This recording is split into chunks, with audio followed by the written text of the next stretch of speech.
the last 4 weeks on our channel, we've added, just the last 28 days, we've added 2,209 subscribers. YouTube has paid us, for the last 28 days, $11,927.88. So about 12 grand a month, an extra 150 grand a year just to have it, which was never the reason. And I ignored. It's kind of funny too. I'm stubborn.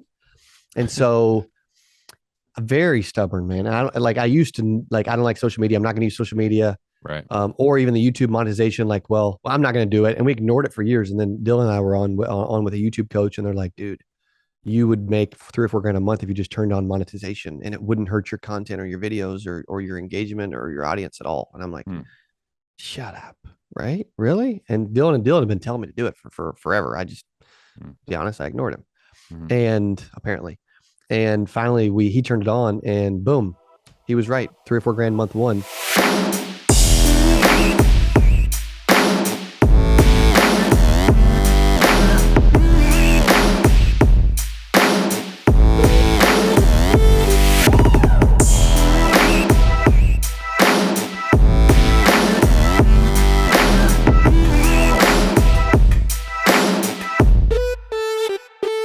Mentioned the 8%.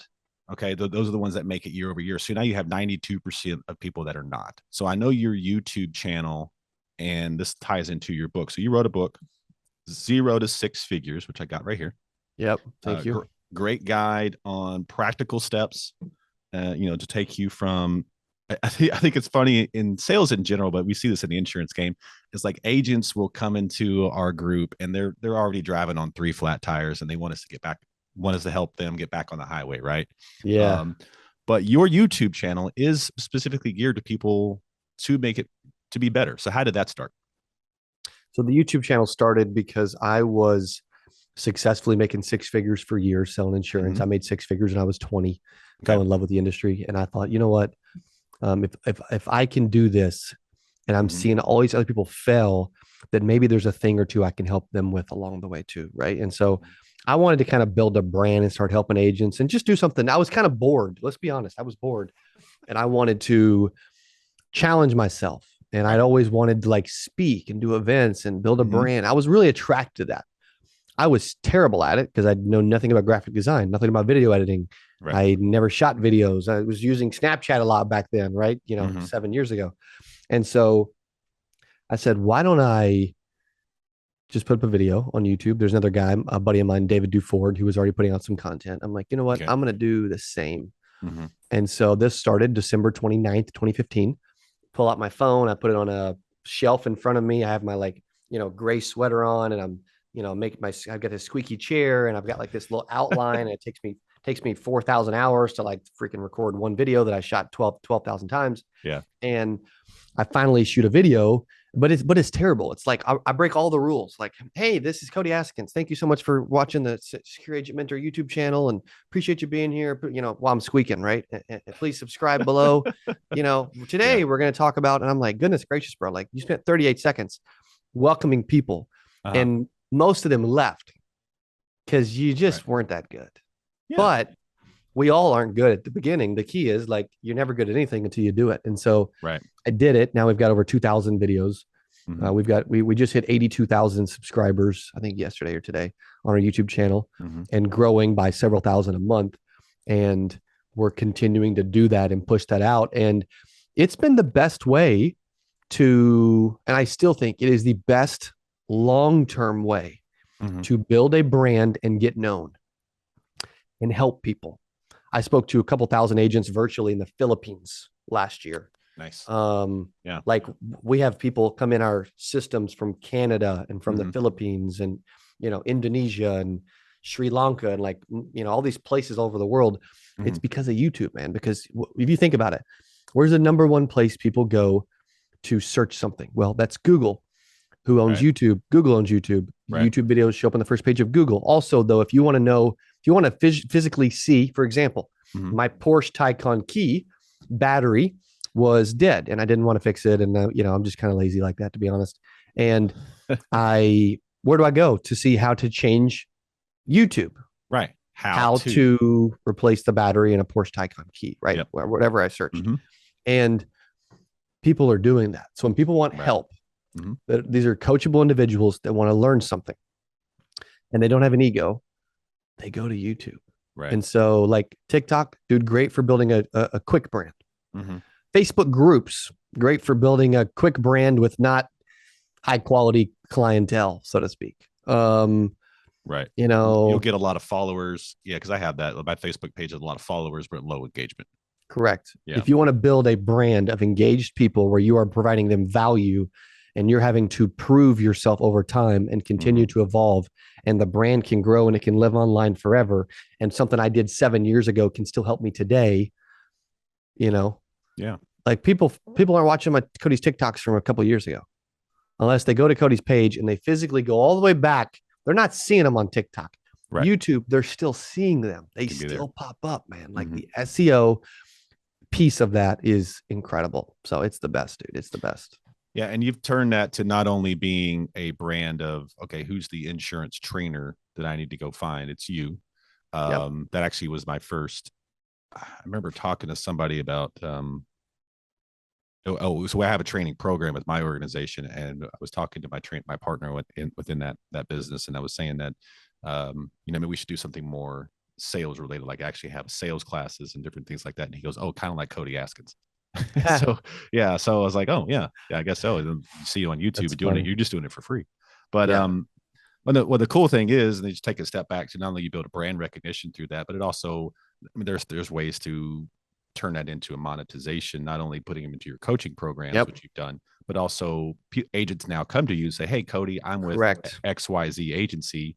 Where could I go?" So tell me about that for a second, because I know you've turned that into something. Yeah. So our the last 4 weeks on our channel, um, we've added just the last 28 days, we've added 2,209 subscribers.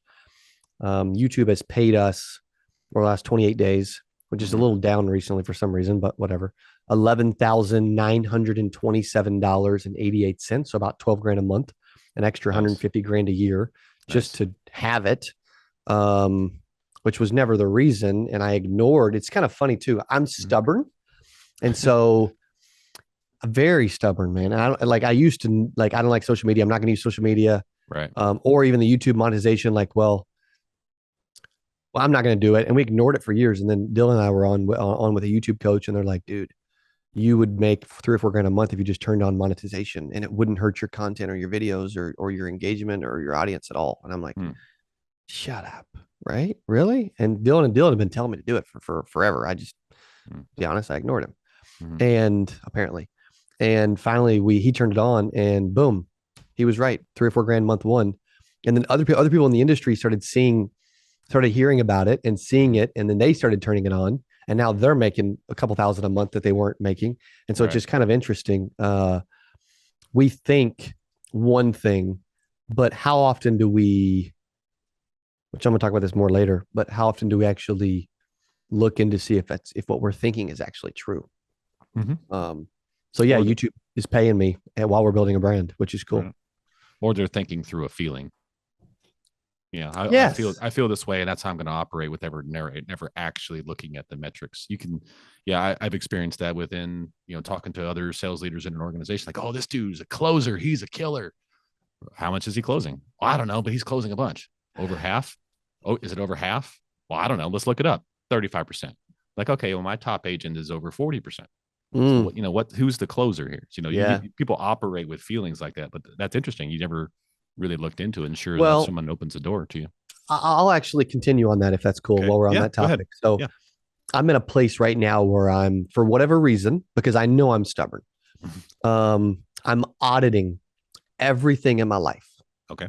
So for example, I'm like, why are the office hours 8:30 to 5:30 right now? Truthfully. I don't know, because Cody said that years ago, and that's just what we did, and we stuck with it. Why couldn't it be 8 to 5? Everybody could get up a little earlier, and then also they would get more evening time with their families as they get married and have kids and that kind of stuff. And team members would probably like that better over time. Brett's over there giving me a thumbs up. So I don't know. That's one example. Another example. I love my trainer, but he's like, he's late sometimes, and he cancels on me all the time, and he has stuff come up, and or he'll forget to tell me we're not working out. I'll just show up randomly and he's not there. Okay. So then finally I'm like, okay, relationships are important. I love the dude, but why am I putting up with this? Mm-hmm. Audit, right? Another example. I audit personnel a lot. I audit our company and our products. I'm starting to audit more recently because I'm like, man, why don't I just audit everything? I used to say, it's funny, most people would say on this that there's a group of people listening to this that would say, I don't like reading. Right.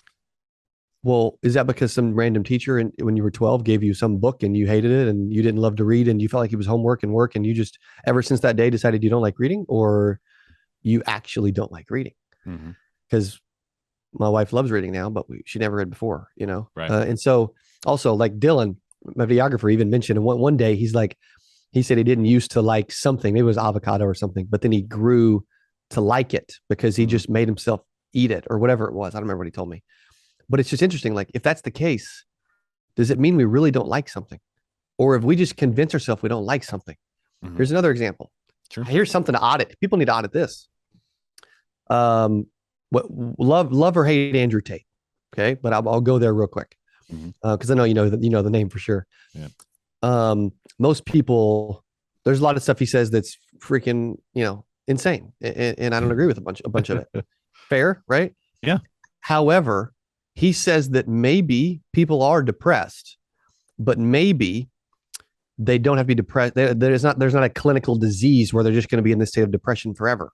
Right. And that maybe a doctor telling them they have depression and they have to take these meds is actually keeping them in a state of depression forever, versus just saying, like, as an example, he said he got an email one day and the person said, I'm depressed. I'm struggling. I'm thinking about killing myself. And he said, well, go work out for 30 days every day. Just do it. And if you still feel like you want to kill yourself, we'll talk then. And 2 weeks later, the person was happier and had more confidence and more self-esteem. And then, well, why? Because they did something different. They audited what they were doing and they changed. And so does that mean a lot of people that are depressed could be undepressed if they really wanted to be, if they knew how to be? Sure. Right. And so there's just a lot of that, man, where it's just like, why are we the same religion as our parents in a lot of cases? Right. Why do we parent this way? Well, because that's what my parents did. Yeah, but is that the best way? You know what I mean? So it's just interesting. It's got me thinking about all these areas of my life.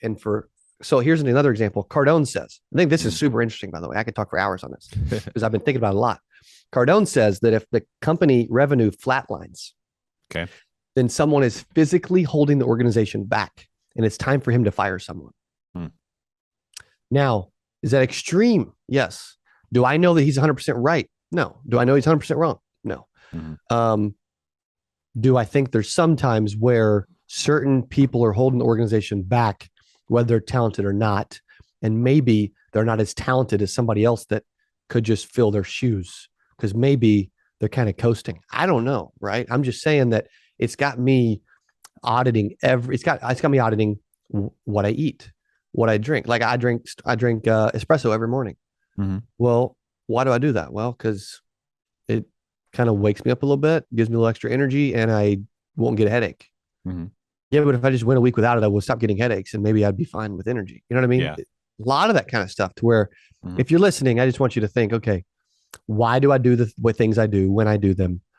And is it really the best for me to grow and scale and evolve and change? Hey, if you enjoyed this, I got another one you're going to love.